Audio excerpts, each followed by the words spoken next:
Hello साथीहरू, नमस्कार। सम्पूर्णमा आरामै हुनुहुन्छ होला सबै सम्पूर्ण साथीहरू।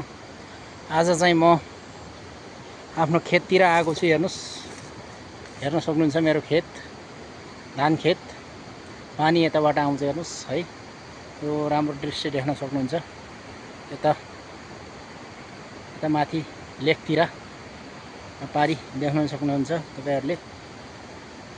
आनन्दको खेत छ। यो चाहिँ गोरु बान्ने बङ्गाल हो, हेर्नुहोस् है। पहिला गोरु बान्थ्यो, अहिले गोरु छैन।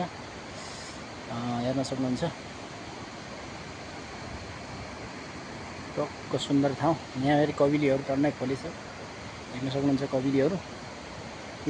यो बारीमा कविली, राउलो, मकै छोडेर गरेको बारी हो।